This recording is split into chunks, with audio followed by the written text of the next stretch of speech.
সমর্থন জানিয়েছেন তার রিফর্ম, তার বিচার, এবং আমরা যে রিফর্ম করছি, আমরা যে বিচারের কার্যক্রম শুরু করেছি এবং আমরা যে নির্বাচনের জন্য যে কাজ করছি সেইটার জন্য তারা তাদের সম্পূর্ণ সমর্থন জানিয়েছে। আর অ্যাট দ্য সেম টাইম তারা বলেছেন যে তারা আমাদের চিফ অ্যাডভাইজার এবং আমাদের যে ইন্টারিম গভর্নমেন্টের পাশে থাকবে। এটা ছিল মূল মেসেজ। আর অনেকগুলো বিষয় নিয়ে কথা হয়েছে, ইলেকশন নিয়ে কথা হয়েছে, রিফর্মের প্রোগ্রেস নিয়ে কথা হয়েছে। ইলেকশন নিয়ে কেউ স্যার আবারও জানিয়েছেন যে তিনি ইলেকশন ডিসেম্বর থেকে জুনের মধ্যে করবেন এবং 30শে জুনের ওই পারে যাবে না, ইলেকশনটা 30শে জুনের মধ্যে হবে, উনি আবারও জানিয়েছেন এবং এতে সবাই সন্তোষ প্রকাশ করেছেন। এই ছিল আজকের মূল মিটিংয়ের খুবই আমি সংক্ষিপ্ত সার যদি বলি, এটাই ছিল মেন। আর স্যার তার ভাষণে দুইটা গ্রুপের সাথে ইন্টারাকশনের সময় কিছু কথা বলেছেন। তার মধ্যে আমি প্রফেসর ইউনুসকে কোট করছি, উনি যেটা বলেছেন, আমরা বড় যুদ্ধাবস্থার ভিতরে আছি। আওয়ামী লীগের কার্যক্রম নিষিদ্ধ হওয়ার পরে ডিস্টাবিলাইজ করার জন্য যত রকমভাবে পারে চেষ্টা করছে, এটা থেকে আমাদের রক্ষা করতে হবে। তারা কিছুতেই মেনে নিতে পারছে না। বিভাজন থেকে আমাদের উদ্ধার পেতে হবে, ঐক্যমত থাকতে হবে। আত্মমর্যাদাপূর্ণ জাতি হিসেবে আমরা যতটুকু দাঁড়াতে পেরেছি এটা যেন সামনের দিকে যায়। সবাই একসঙ্গে বসাতে উনি বলছেন যে আমি মনে সাহস পেলাম। সুষ্ঠু নির্বাচন করতে না পারলে আমি অপরাধী অনুভব করব।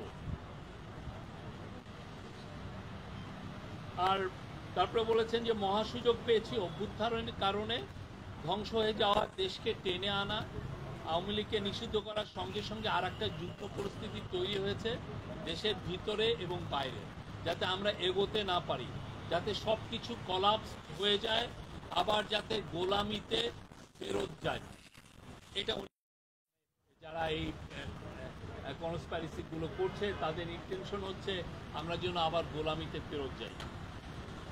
আমি যতদিন আছি দেশের কোনো অনিষ্ট হবে এমন কোনো কাজ হবে না, নিশ্চিত থাকে। আমি যতদিন আছি দেশের কোনো অনিষ্ট হবে এমন কোনো কাজ আমাকে দিয়ে হবে না, নিশ্চিত থাকে। Thank you. এই ছিল।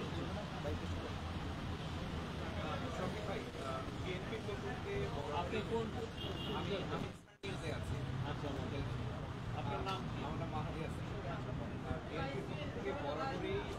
কালকে বিএনপি নিয়ে কথা বলেছে, আজকে অন্য রাজনৈতিক ইস্যুতে নির্বাচন প্রসঙ্গ আসছে এবং যেটা আপনিও বলেন এবং বলা হচ্ছে যে জুনের মধ্যেই নির্বাচনটা অনুষ্ঠিত হবে।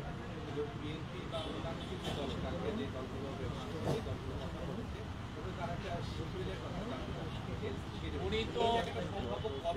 উনি একটা ডেডলাইন দিয়েছেন এবং আমি কালকেও বলেছি, আজকেও বলছি, বারবার বলছি, উনি এক কথার মানুষ।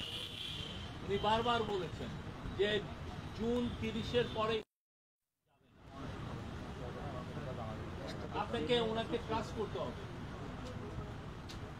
এটা ডিসেম্বর থেকে জুন মাসের 30 তারিখ পর্যন্ত এর মধ্যে ইলেকশন হবে।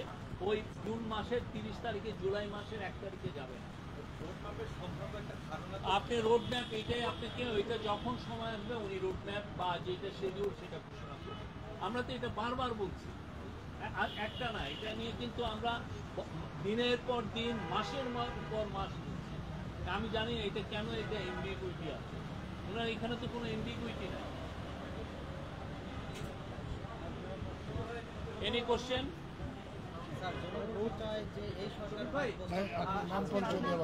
আমার নাম মামু, জেটিভিতে। সাধারণ জনগণ তো চায় যে ডক্টর ইউনূস সাহেব আরো 5 বছর থাকবে, মানে দেশের উন্নয়নের জন্য।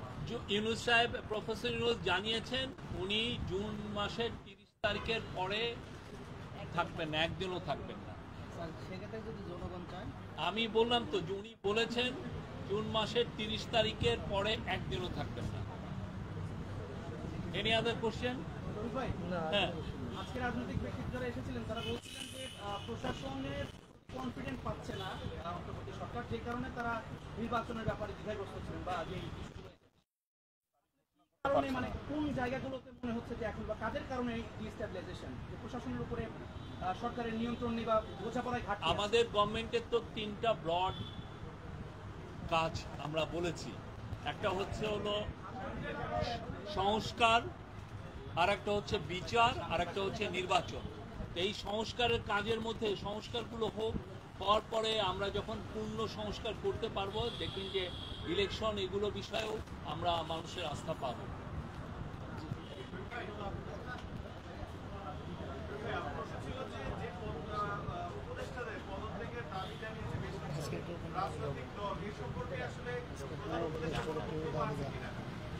আজকে আমি আমার জানা মধ্যে কেউ যে কোনো উপদেষ্টার পদত্যাগ চেয়েছেন আমরা এটা শুনি নাই।